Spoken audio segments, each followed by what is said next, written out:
n'est pas Alger. Vous le savez tous bien que ce n'est pas Alger. Et ça se trouve, et je prends ma responsabilité, c'est à Paris qu'il y ait les décisions sur Alger depuis 1962. Et nous voulons libérer le pays. C'est cela ma marche, c'est cela dans l'optique dans laquelle je m'inscris. Et c'est cela la vérité, mes chers amis.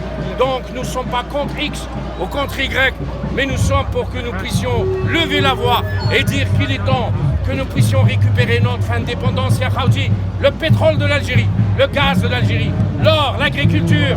On avait des ministres, on avait des présidents, on avait des députés, mais ils n'ont rien pu faire. Vous savez pourquoi? Parce qu'à chaque fois, ils vous disent les projets ont été arrêtés là-haut. C'est qui là-haut? C'est cela la question, chers compatriotes, que vous devriez poser. C'est qui là-haut? Est-ce que c'est le président de la République? Non, c'est à Paris. C'est à Paris que ça se passe. Ils ont coupé Internet pendant tous les vendredis. Ce vendredi, hier, ils n'ont pas coupé Internet.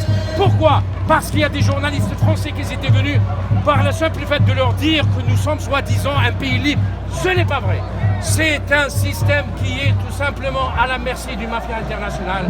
Il est temps que nous disions au monde entier que le peuple algérien ne se compose pas de poules, ne se compose pas de poulains, mais le peuple algérien a aussi, c'est un peuple instruit. C'est un peuple qui ne devrait pas être traité comme nous l'avons vu au niveau de cette carnaval Fidesha. C'est eux, ils aiment les incompétents, ils aiment les médiocres, ils aiment la médiocratie, parce que cette médiocratie, elle ne peut pas réagir devant la mainmise de la France sur l'Algérie. Voilà, Monsieur Macron, je vous dis franchement que le peuple algérien est déterminé de récupérer notre indépendance qui nous a été bel et bien confisquée. Oui, oui, c'est ça mes chers amis. Comprenez ça. Je vous remercie. Inch'Allah. Inch'Allah. Le rôle de la diaspora, je pense qu'à mon avis personnel, en tant qu'Algérien, que chaque Algérien doit prendre sa responsabilité. Doit prendre sa responsabilité, nous sommes des frères et des sœurs de même famille, mais lorsqu'il s'agit de pays, chacun, comment il va réagir? Il y a des gens qui peuvent être vendus par 1 million, 2 millions, 10 000 dinars, 20 000 dinars. Moi, mes principes, ils ne sont pas à vendre.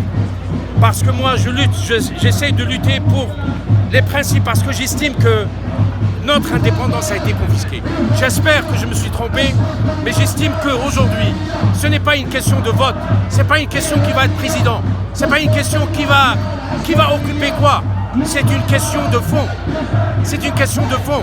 Est-ce que les richesses de votre pays, c'est vous qui décidez? Tous les projets de l'Algérie depuis 1962 ont été arrêtés.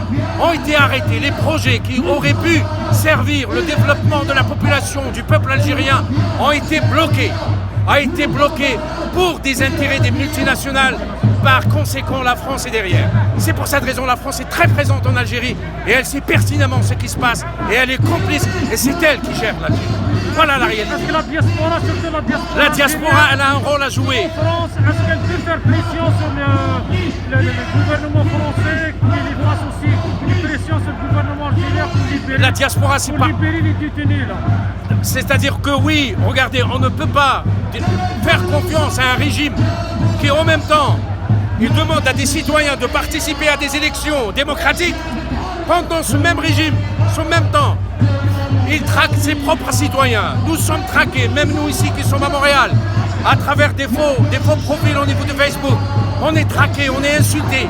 Je n'ai jamais vu un pays au monde qui débloque un budget pour recruter des soi-disant agents de sécurité qui attaquent ses propres citoyens. L'Algérie le fait, ce système le fait, parce que c'est un système qui est à la merci d'une mafia internationale. C'est cela la vérité.